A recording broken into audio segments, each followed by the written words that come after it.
would have thought when the first ever 12-team college football playoff commenced that the two quarterbacks of the CFP National Championship game would be Riley Leonard of Notre Dame and Will Howard of Ohio State?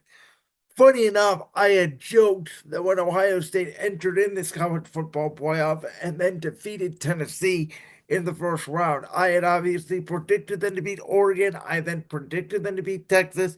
I then predicted them to defeat whoever would get on the right side of the bracket to win the national championship.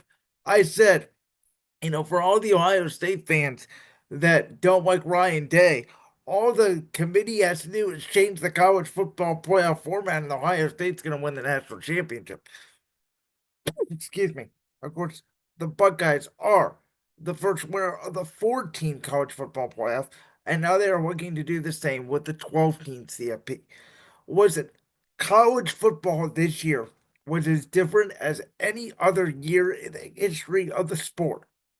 I believe this was the first year we got to see NIL. We got to see the transfer portal really come into effect with the new super conferences in the SEC and in the Big Ten.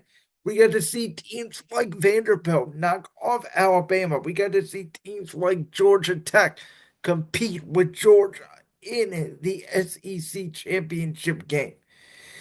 And I think that one of the things that we knew going into the season was Ohio State was one of the most talented rosters in the country. They were one of the favorites to win the national championship.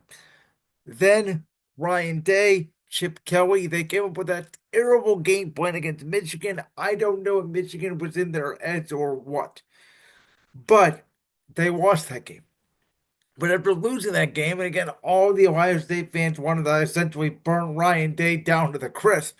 I said it could be the best thing to happen to Ohio State, provided they get by Tennessee. And boy, did they come out and they made a statement that shellacked Tennessee.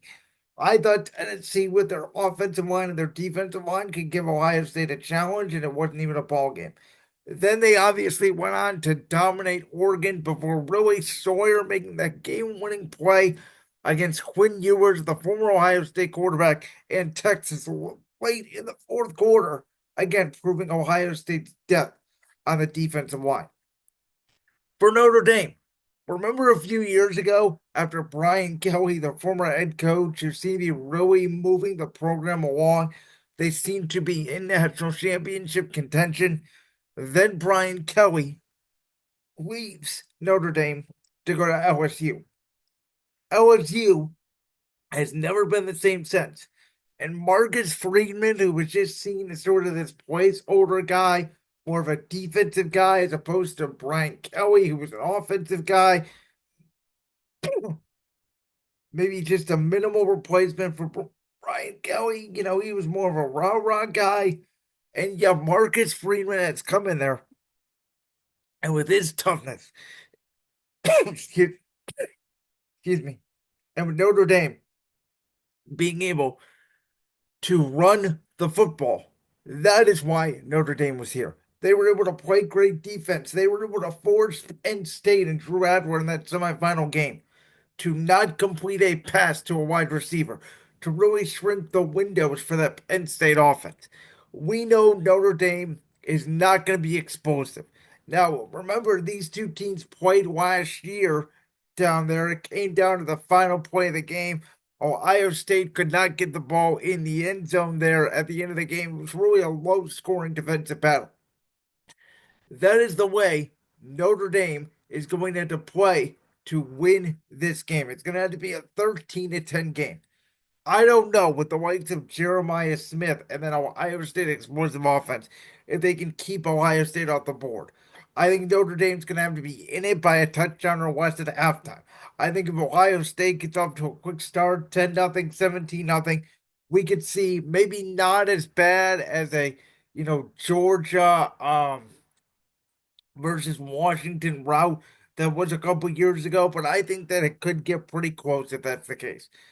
I think this is going to be a very interesting national championship game. It's really a clash of styles. It's going to come down to a Notre Dame front Can they handle the Ohio State pass rush of running offense? And can they get pressure on Will Howard? Because as much as Will Howard has at times struggled this season, when he's been really good is when he has not been under pressure. With that in mind, I'm going to go ahead. I'm going to take Ohio State to win the game. Take Ohio State to win, to cover 34-20. Like that clip from the Brands World podcast? If so, make sure you go down there and hit that subscribe button.